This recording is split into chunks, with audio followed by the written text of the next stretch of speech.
Hello అండి. ఎలా ఉన్నారండి అందరూ? బాగున్నారా? నేనైతే చాలా బాగున్నాను. అందరూ బాగుండాలని మనస్ఫూర్తిగా అయితే కోరుకుంటున్నాను.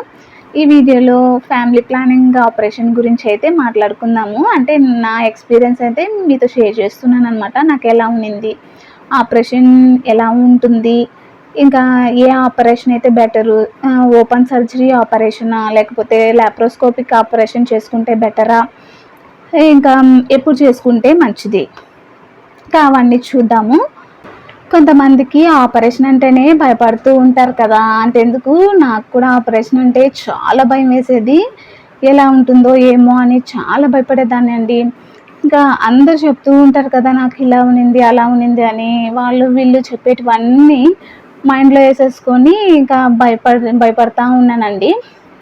ఆపరేషన్‌కి 2 డేస్ ముందు కూడా చాలా భయపడుతూ ఉన్నాను. ఇంకా నేనైతే సడన్‌గా అనుకోకుండానే ఆపరేషన్ చేసుకోవాల్సొచ్చింది. ఇంకా అలా లాప్రోస్కోపిక్ సర్జరీ అయితే చేసుకున్నాను. ఒక 3 డేస్, 4 డేస్‌కి కొంచెం నార్మల్ అయితే అయిపోయిందండి. ఓపెన్ సర్జరీనా, లాప్రోస్కోపిక్ సర్జరీనా ఏది బెస్ట్ అంటే లాప్రోస్కోప్ సర్జరీయే బెస్ట్ అంటాను నేను. ఎందుకంటే నేను చేసుకున్నానని కాదు, కానీ అది బెస్ట్ అంతే. లాప్రోస్కోపిక్ సర్జరీ అంటే బ్లడ్ లాస్ అనేది చాలా తక్కువగా ఉంటుంది. నొప్పి కూడా అంత ఎక్కువగా అయితే ఉండదండి. చాలా తొందరగా అయితే రికవరీ అయిపోతుందనమాట. ఇప్పుడైతే ప్రతి ఒక్క హాస్పిటల్‌లో అయినా కూడా లాప్రోస్కోపిక్ సర్జరీనే కదా చేస్తున్నారు. ఇంకా మీరు ఒక్క రూపాయి కూడా ఖర్చు లేకుండా చేసుకోవాలనుకుంటే గవర్నమెంట్ హాస్పిటల్‌లో కూడా చేస్తున్నారండి. అక్కడ కూడా చేసుకోవచ్చు. ఇంకా ఆరోగ్య కార్డు ద్వారా కూడా ఈ ఆపరేషన్ అనేది చేసుకోవచ్చు. నేనైతే సడన్‌గా అనుకోకుండా అయితే చేసుకోవాల్సి వచ్చింది కాబట్టి ఆపరేషన్ చేసుకున్నాను.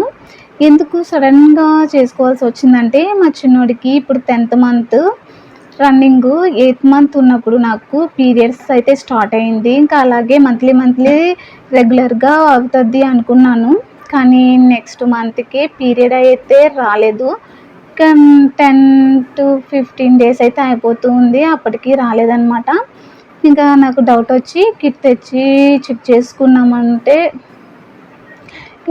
చేసుకున్నాము. పాజిటివ్ అయితే వచ్చింది. ఇంకా వెంటనే హాస్పిటల్‌కి వెళ్ళిపోయామనమాట. ఇంకా అక్కడికి వెళ్తే బ్లడ్ టెస్టు, స్కాన్ అయితే చేశారు. స్కాన్ రిపోర్ట్‌లో 7 వీక్స్ ప్రెగ్నెన్సీ అని వచ్చింది. ఇంకా హార్ట్ బీట్ కూడా కొంచెం స్లోగా ఉంది అని చెప్పారు మేడం గారు.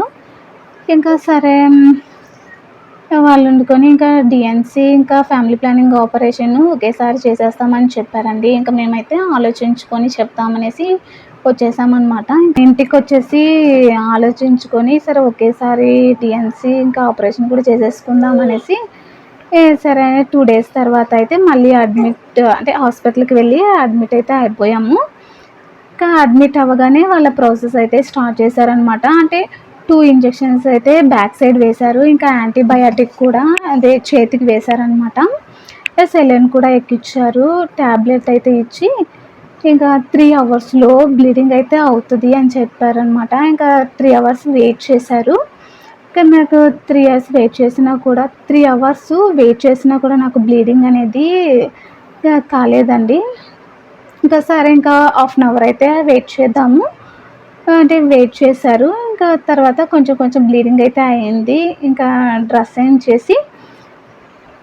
డ్రెస్సింగ్ అయితే చేసి ఆపరేషన్ రూమ్‌కి అయితే తీసుకెళ్లారు. ఇంకా ఆపరేషన్ రూమ్‌కి వెళ్ళగానే కూడా నాకు చాలా అంటే చాలా భయమేసింది. ఇంకా అక్కడ అవన్నీ చూసేసరికి ఈ ఇన్‌స్ట్రుమెంట్స్ ఇంకా చాలామంది డాక్టర్స్ అయితే ఉన్నారనమాట. అవన్నీ చూసేసరికి వణుకొచ్చేసింది నాకు. ఆపరేషన్ రూమ్‌కి తీసుకెళ్లారండి నన్ను. ఇంకా తీసుకెళ్ళి అక్కడ పడుకోబెట్టారు. ఒక ఇంజెక్షన్ అయితే వేశారు. అంటే కాళ్ళ తొడపైన అయితే వేశారు నాకు. ఆ ఇంజెక్షన్ వేసిందండి ఒక్కటే గుర్తుంది. ఇంజెక్షన్ వేశారు అంతే. తర్వాత కళ్ళు తెరిచి చూసేసరికి బెడ్ పైన పడుకొని ఉన్నాను. నేను ఆపరేషన్ రూమ్‌లో తీసుకెళ్లారు కదా నన్ను, ఇక్కడ ఎందుకు ఉన్నాను అనేసి నాకు సర్జరీ జరిగిందో లేదో అనేసి డౌట్ అయితే వచ్చేసింది. ఇంకా సిస్టర్ని అడిగితే నీకు సర్జరీ అయితే అయిపోయింది, ఐసీయూ రూమ్‌లో ఉన్నావు అని చెప్పారనమాట. ఇంకా నువ్వు రెస్ట్ తీసుకోమన్నారు. సరే అనేసి ఇంకా నేనైతే రెస్ట్ తీసుకున్నాను అనమాట. సిస్టర్ సర్జరీ అయిపోయిందని చెప్పినా కూడా నాకు డౌట్ అయితే అలానే ఉన్నింది. మత్తు కొంచెం కొంచెం దిగుతూ వచ్చేసరికి నాకు లైట్గా పెయిన్ అయితే అనిపించింది అనమాట. అప్పుడు తెలిసింది నాకు సర్జరీ అయిందని. ఇంకా ఐసీయూ రూమ్లో అయితే అక్కడ ఉన్నానన్నమాట. 4 hours వరకు అబ్జర్వేషన్లో అయితే పెట్టుకున్నారు. ఇంకా అప్పటి వరకు నాకు నీళ్ళ దాహం అండి, గొంతు ఎండిపోతుంది. అయినా కూడా వాళ్ళు వాటర్ అయితే అడిగినా కూడా ఇవ్వలేదన్నమాట. ఇప్పుడే కాదు, 4 hours ఆగు, తర్వాత తాగుదులే అని చెప్పారు. సరే 4 hours తర్వాత వాటర్ అయితే ఇచ్చారు. ఇంకా వాటర్ తాగాను. తర్వాత కాఫీ కూడా ఇచ్చారనమాట. ఇంకా కాఫీ కూడా తాగాను. ఇంకా 1/2 hour కొంచెం వెయిట్ చేసి, నీకు వామిటింగ్ వస్తుందని అడిగారు. నాకు వామిటింగ్ ఏం రావట్లేదు అని చెప్పాను. అంటే కొంతమందికి వామిటింగ్ వస్తుందంట గ్యాస్ ప్రాబ్లం వల్ల, అలా చెప్పారనమాట వాళ్ళు. ఇంకా సరే నాకు వామిటింగ్ ఏం రావట్లేదు, ఇంకా వేరే రూమ్లోకి షిఫ్ట్ చేస్తానని చెప్పారు. సరే అనేసి వేరే రూమ్లోకి అయితే వచ్చేసాము. ఇదే అండి వేరే రూము. ఇంకా సరే సిలిండర్ అయితే ఎక్కుతూ ఉందన్నమాట. ఓవర్ నైట్ సిలిండర్ అనేది ఎక్కుతూ ఉన్నిందనమాట. ఇంకా డిశ్చార్జ్ అయితే 11:30కి అలా చేశారు. అప్పటి వరకు కూడా సిలిండర్ అనేది ఎక్కుతానే ఉన్నింది. ఇంకా నాదొక బాధ అయితే, ఇంకా వీళ్ళది పిల్లలది ఒక బాధ అనమాట. అమ్మ నాన్న దగ్గరికి అస్సలు పోలేదు. ఇంకా పిల్లలు వాళ్ళ డాడీని ఎత్తిపెట్టుకొని అలా ఇలా ఒకరు మార్చి ఏడుస్తూనే ఉన్నారు. ఐసీయూ రూమ్లో ఉన్నప్పుడు కూడా నాకు వాళ్ళ ఏడుపులు వినిపిస్తూనే ఉన్నింది. ఇంకా వాళ్ళది కూడా చాలా చాలా బాధ అయిపోయింది నాకు. ఇంకా ఎలా ఉంటారు, ఇంకా నైట్ టైంలో ఎలా ఉంటారు అనేసి అదొక బాధ. ఎంత అసలు చాలా ఇది చేసేసారండి. వాళ్ళ డాడీని అయితే చాలా టార్చర్ అయితే పెట్టేశారు వాళ్ళిద్దరూ. నాకు నైట్ అయితే అసలు నిద్రలేదండి. అంటే పిల్లలు ఎలా ఉన్నారు, ఏడుస్తున్నారా, ఇంకా నిద్రపోతారా లేదా. పెద్దోడైతే వాళ్ళ డాడీ ఉంటే నిద్రపోతాడు, కానీ చిన్నోడికి ఇంకా ఫీడింగ్ ఇవ్వాలి కదా, ఇంకా ఎలా నిద్రపోతాడు అనేసి అదొక టెన్షన్ అనమాట. నేనైతే అసలు సరిగ్గా నిద్రే పోలేదు. ఇంకా వాళ్ళు దగ్గరగా ఉన్నప్పుడు టార్చర్ చేస్తారని తిడుతూ ఉంటాం, కానీ దూరం అయితే మాత్రం అస్సలు ఉండలేమన్నమాట. ఇంకా నాకైతే కొంచెం కష్టమైతే అనిపించింది దూరం అయ్యే లోపల. వాళ్ళు నైటు వీళ్ళు పిల్లలిద్దరూ ఇంకా నాన్న వాళ్ళ డాడీ నలుగురు ఇంటికైతే వెళ్ళిపోయారు. నేను అమ్మ మాత్రం హాస్పిటల్లో ఉన్నామన్నమాట. ఇంకా వాళ్ళు ఇప్పుడు ఫ్రెష్ అప్ అయ్యి హాస్పిటల్కి అంటే టిఫిన్ తీసుకొని వచ్చారు. ఇంకా అలానే తినేసి డిశ్చార్జ్ అయితే అయిపోతాం కదా అనేసి వాళ్ళ డాడీకి మాత్రం 2 చుక్కలు చూపించుంటారు. వాళ్ళ డాడీకి మాత్రం హ్యాండ్స్ ఆఫ్ అయితే పెట్టచ్చు. రేపు తాత దగ్గరికి నువ్వు ఓ తాత రాత కూడా వస్తారులే. ఏంది మా ఏంది అమ్మని తీసుకెళ్ళాలి కదా ఇక్కడ ఇంటికి. కూర్చో ఇక్కడ కూర్చో, నేను ఇక్కడ కూర్చుంటా. కూర్చో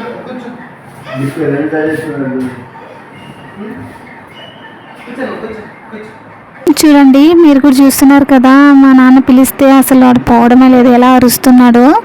ఇంకా అలా ఉంటాడు అనమాట వాడు.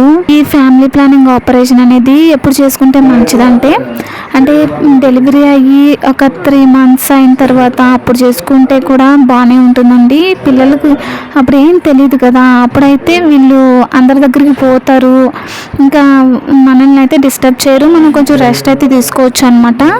ఈ టైంలో చేసుకున్నాను కాబట్టి నాకు చాలా అంటే చాలా టార్చర్ అయితే పెట్టారు నన్ను. ఇంకా అంటే 10 months కదా, ఇంకా వాళ్ళు తెలిసి ఉంటుంది, అమ్మ నాన్న అంటే ఎవరని తెలిసి ఉంటుంది. ఇంకా వాళ్ళు ఎవరి దగ్గరికి పోకుండా ఏడుస్తూనే ఉన్నాడనమాట. నేనైతే టార్చర్ అయితే పెట్టాడు. ఇంకా ఈ టైంలో అయితే కష్టం అండి చేసుకోవడం. ఇంకా వాళ్ళకి కొంచెం పెద్ద అయినా కూడా చేసుకోవచ్చు అనమాట. వాళ్ళు అప్పటికి కూడా మనల్ని డిస్టర్బ్ చేయరు, అప్పుడు చేసుకుంటే బాగానే ఉంటుంది. ఇంకా ఈ ఏజ్లో మాత్రం అసలు చేసుకోకండి ఎవరైనా చేసుకోవాలనుకుంటే. నాకు ఆపరేషన్ అనేది మిరాకిల్ అనిపించింది అసలు. అంటే ముందు ఏం తెలియలేదన్నమాట. తర్వాత మత్తు దిగ్గ కొంచెం పెయిన్ అయితే అనిపించింది. 3 days వరకు కొంచెం అలానే ఉన్నిందనమాట. తర్వాత కొంచెం నార్మల్ అయితే అయిపోయాను. నేను భయపడినంత కష్టమేం కాదు ఈ ఆపరేషను, చాలా ఈజీగా అయితే అయిపోయిందనమాట. ఇంకా మీరు కూడా ఏం భయపడొద్దండి, అసలు ఏం ఉండదు. ఆపరేషన్ అంటేనే మంచిగా చేసుకోవచ్చు. ఇంకా మీరు ఈ వీడియోస్ కనుక ఫస్ట్ టైం చూస్తున్నట్లయితే లైక్ చేయండి, షేర్ చేయండి, సబ్స్క్రైబ్ చేయడం మాత్రం మర్చిపోవద్దండి. Thanks for watching.